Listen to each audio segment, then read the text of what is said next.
విరాట్ కోహ్లీ మన చంద్రబాబు నాయుడు గారు. అవతల వైపు బౌలర్లు మాడుతూ ఉంటారు, కానీ బ్యాట్స్మెన్ ఓన్లీ వన్, అది మన చంద్రబాబు నాయుడు గారు. రాయలసీమను రాయలసీమగా మార్చిన వ్యక్తి మన చంద్రబాబు నాయుడు గారు. ఎవరికి తెలియని సమయంలో బిందు సైద్యం పరిచయం చేసి ఏకంగా రాయలసీమలో రత్నాలు పండే విధంగా చేసిన వ్యక్తి మన సిబిఎన్. హంద్రినివా సుజలా స్రవంతి ప్రాజెక్ట్ ని పూర్తి చేసి చివరి నియోజకవర్గం కుప్పానికి నీరు తీసుకెళ్లిన వ్యక్తి మన సిబిఎన్. అంతెందుకు పులివెందల కూడా నీరిచ్చిన గొప్ప వ్యక్తి మన చంద్రబాబు నాయుడు గారు. ఇప్పుడు ఏకంగా 1,00,000 కోట్ల పెట్టుబడితో మిషన్ రాయలసీమ కూడా ప్రారంభించబోయే వ్యక్తి మన ముఖ్యమంత్రి చంద్రబాబు నాయుడు గారు.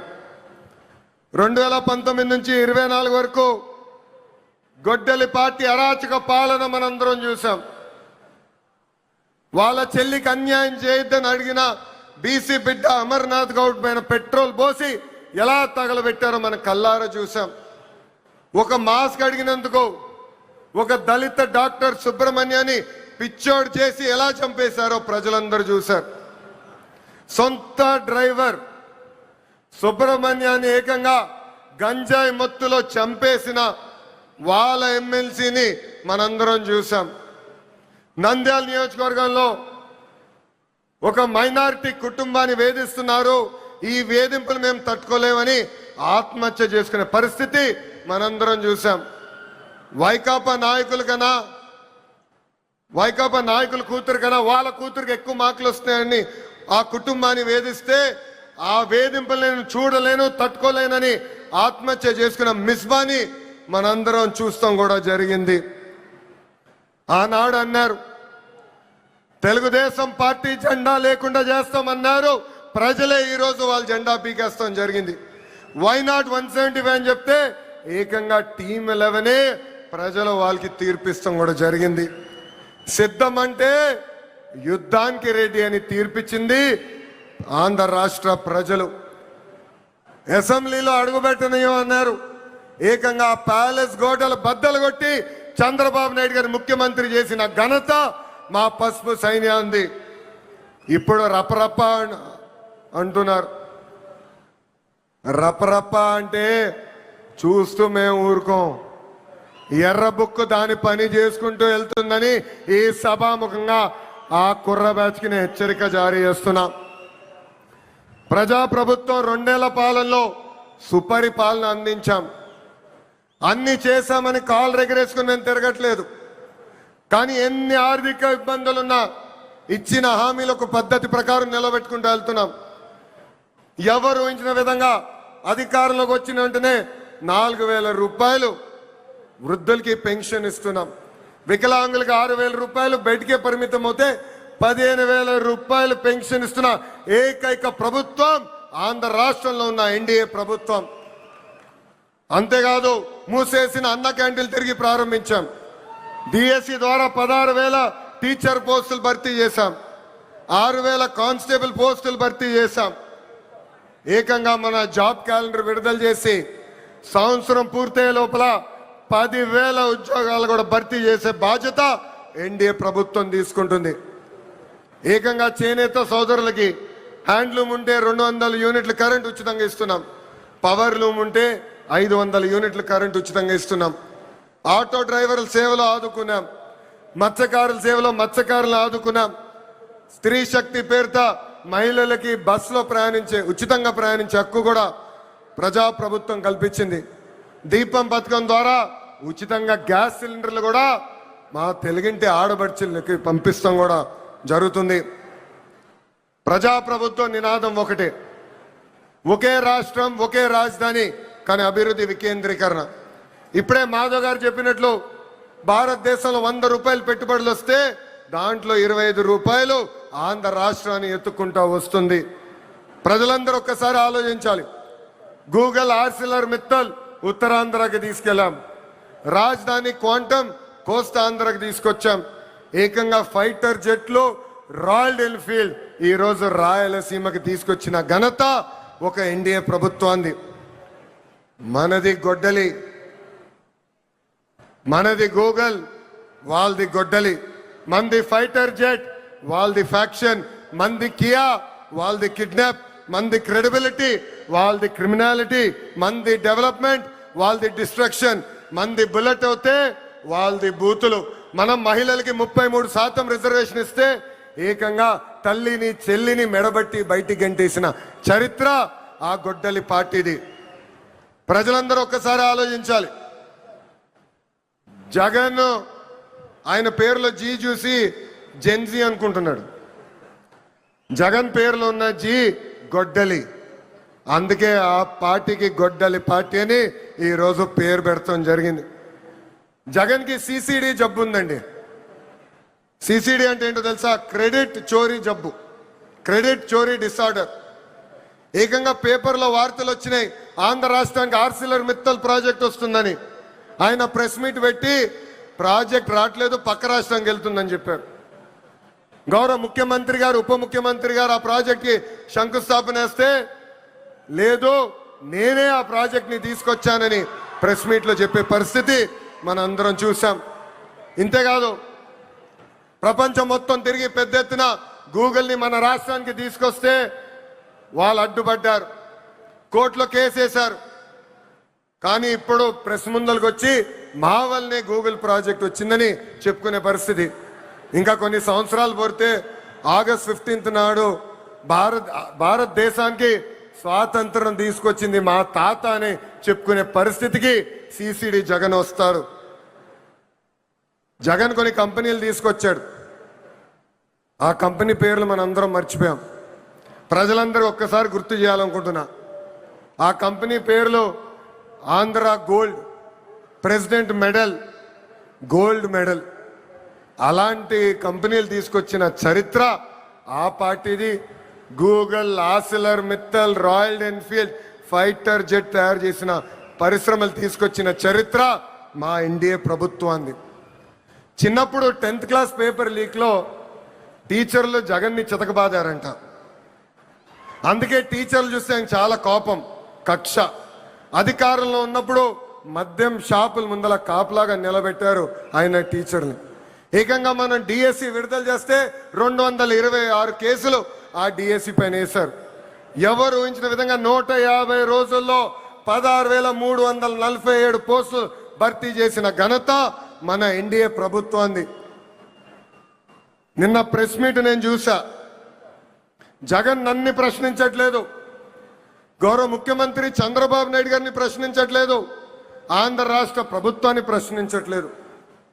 రాజ్యాంగం రాసిన అంబేద్కర్ గారిని ప్రశ్నిస్తున్నారు, రిజర్వేషన్లు ప్రశ్నిస్తున్నారు, రాజ్యాంగాన్ని ప్రశ్నిస్తున్నారు. అందుకే ఈ సభాముఖంగా జగన్కి నేను హెచ్చరిక జారీ చేస్తున్నా. మీరు ఎన్ని జన్మలు ఎత్తినా డిఎస్సి పూర్తి చేసి ఇచ్చిన హామీ నిలబెట్టుకున్న ఘనత మాది. మళ్ళీ డిఎస్సి నిర్వహిస్తాం. నిరుద్యోగ యువకులకి పెద్ద ఎత్తున ఉద్యోగాలు కల్పించే బాధ్యత ప్రజాప్రభుత్వం తీసుకుంటుంది. ఈ జగన్కి కనీసం దేశభక్తి అన్న కూడా లేదు. మేమందరం పోరాడి పెద్ద ఎత్తున సాగర్ డిఫెన్స్ అన్న పరిశ్రమని ఆంధ్ర రాష్ట్రానికి తీసుకొచ్చాం. వాళ్ళు ఏకంగా భారతదేశం డిఫెన్స్ కోసం బోట్లు తయారు చేసే పరిశ్రమ. కావల్లో కనీసం 1000 మంది మత్స్యకారుల పిల్లలకి ఉద్యోగాలు ఇచ్చే పరిశ్రమను మేము తీసుకొస్తే ఏకంగా వాళ్ళపైన ఆరోపణలు చేసి ఆ పరిశ్రమను కూడా తిప్పి పంపించాలని ప్రయత్నించారు. ఇప్పుడు విశాఖ ఉక్కు పైన కూడా మాట్లాడుతున్నారు. 2 సార్లు విశాఖ ఉక్కు సంక్షోభంలో పడితే ఆ ఉక్కు ఫ్యాక్టరీని కాపాడిన ఘనత చరిత్ర ఒక ఎన్డీఏ ప్రభుత్వాన్ని. ఆనాడు ప్రధానిగా నరేంద్ర మోడీ గారు, ముఖ్యమంత్రిగా చంద్రబాబు నాయుడు గారు ఇద్దరు కలిసికట్టుగా పోరాడి విశాఖ ఉక్కుని ఒక్కసారి కాపాడారు. దాని ముందల వాజ్పేయి గారు ప్రధానమంత్రిగా ఉన్నప్పుడు, చంద్రబాబు నాయుడు గారు ముఖ్యమంత్రిగా ఉన్నప్పుడే మళ్ళీ విశాఖ ఉక్కుని మనం కాపాడుకుంటాం జరిగింది. మన విశాఖ ఉక్కులో ఒక యాక్సిడెంట్ జరిగింది. 9 మంది కార్మికులు చనిపోయారు. యాక్సిడెంట్ జరిగిన 3 గంటల్లో హోంమంత్రి గారు అక్కడికి వెళ్ళారు. 6 గంటల్లో కేంద్ర ఉక్కు శాఖ మార్చులు వచ్చారు. 12 గంటల లోపల ఏకంగా గౌరవ ఉప ముఖ్యమంత్రి గారు నేను కూడా వెళ్తాం జరిగింది. అక్కడ కార్మికులు కలిసాం, చనిపోయిన కుటుంబాలని పరామర్శించాం. వాళ్ళకి ఒకటే హామీ ఇచ్చాం, కేవలం డబ్బులు ఇచ్చి చేతులు దులుపుకునేదానికి రాలేదు, శాశ్వతంగా మీ కుటుంబానికి అండగా నిలబడడానికి మేము వచ్చామని చెప్పాం. ఫుల్ టైం ఎంప్లాయీస్కి ఇప్పుడు ఏకంగా 2 కోట్ల రూపాయలు ఆ కుటుంబాలకి ఆదుకుంటాం జరిగింది. కాంట్రాక్ట్ ఉద్యోగస్తులు ఎవరైతే చనిపోయారో ఆ కుటుంబానికి 1 కోటి రూపాయలు ఇచ్చి ఈరోజు ఎన్డీఏ ప్రభుత్వం ఆదుకుంటుంది. ఇన్ని చేస్తున్నా అక్కడికి వెళ్ళి మా పైన ఆరోపణలు చేసి ఇచ్చే 2 కోట్లు వద్దు, 1 కోటి రూపాయలే ఇవ్వండి అని చెప్పే పరిస్థితికి వచ్చాడు పులివెందల శాసన సభ్యుడు. ఇది ప్రజలందరూ గుర్తుపెట్టుకోవాలని ఈ సభాముఖంగా కోరుతున్నాం. ప్రపంచంలో మనం ఎక్కడికి వెళ్ళినా భారతదేశ వైపు అందరు చూస్తున్నారంటే దానికి కారణం మన నమో గౌరవ ప్రధానమంత్రి శ్రీ నరేంద్ర మోడీ గారు. మొన్నే రష్యాకి వెళ్ళా, వాళ్ళందరూ ఆశ్చర్యపోయారు.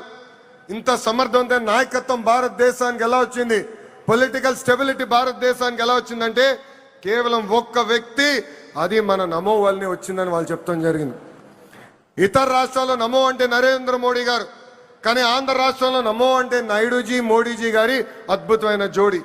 ఇతర రాష్ట్రాల్లో డబుల్ ఇంజన్ సర్కారు ఉంటే కేవలం ఆంధ్ర రాష్ట్రంలోనే డబుల్ ఇంజన్ బుల్లెట్ ట్రైన్ సర్కారు ఉంది.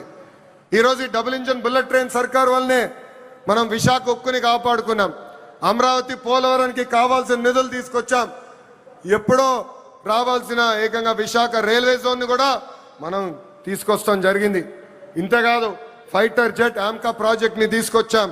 త్వరలో కర్నూలులో కూడా హైకోర్టు బెంచ్ ఏర్పాటు చేసే బాధ్యత ఈ డబుల్ ఇంజిన్ బుల్లెట్ ట్రైన్ సర్కార్ తీసుకుంటుందని ఈ సభాముఖంగా ప్రజలందరికీ తెలియజేస్తున్నాం. రాయలసీమను రాయలసీమగా మార్చిన ఘనత ఎన్డీఏది. 1,00,000 కోట్ల పెట్టుబడితో ఈరోజు మిషన్ రాయలసీమకి మనం శ్రీకారం చుడుతున్నాం. రాయల్ ఎన్ఫీల్డ్ వచ్చింది సీమకి, ఎల్జీ ఎలక్ట్రానిక్స్ వచ్చింది సీమకి, ఏసీ తయారు చేసే కెరియర్ వచ్చింది మన సీమకి. అంతేకాదు రిలయన్స్ ఇండస్ట్రీస్ కూడా వచ్చింది మన సీమకి. That is the commitment of NDA government for Rayalaseema అని ఈ సభాముఖంగా తెలియజేస్తున్నాం. తెలుగుదేశం పార్టీ, జనసేన, భారతీయ జనతా పార్టీ అనేది ఒక పెద్ద కుటుంబం. కుటుంబం అన్నప్పుడు చిన్న చిన్న సమస్యలు రావచ్చు, మనందరం కూర్చుని మన సమస్యలు పరిష్కరించుకోవాలి. ఆ బాధ్యత ఇక్కడున్న నాయకులందరిపైన ఉంది. కూటమి ధర్మాన్ని అందరం కలిసికట్టుగా కాపాడుకోవాలి. అహంకారం మనకు వద్దు. అహంకారం వస్తే ఏమవుతుందో మనందరం చూసాం. 151 స్థానాలు 11 అయినాయి. ఇది మనందరం గుర్తుపెట్టుకొని ప్రజల్లోకి వెళ్దాం, ప్రజల్లో చైతన్యం తీసుకొద్దాం, ప్రజలకి అండగా నిలబడదామని ఈ సభాముఖం మిమ్మల్ని అందరినీ నేను కోరుతున్నా. ప్రజాప్రభుత్వం కొనసాగింపు అనేది చాలా చాలా అవసరం. మనం చూసాం, ఒక గుజరాత్, ఒక ఒరిస్సాలో వరుసగా ఒకే ప్రభుత్వ అధికారంలోకి వచ్చగల ఎంత అభివృద్ధి చెందినాయో. పెద్ద ఎత్తున పెట్టుబడులు వచ్చినాయి, పెద్ద ఎత్తున రోడ్లు వేసుకున్నారు, కరెంట్ ఛార్జీలు తగ్గించుకున్నారు, ముందరికెళ్ళారు. కానీ ఆంధ్ర రాష్ట్రంలో 2014 నుంచి 19 వరకు ఎన్డీఏ ప్రభుత్వం, దాని తర్వాత గొడ్డలి పార్టీ ప్రభుత్వం వచ్చిన తర్వాత మనం ఎంత నష్టపోయామో మనందరూ తెలుసు. దయచేసి ఇది మనందరం గుర్తుపెట్టుకోవాలి.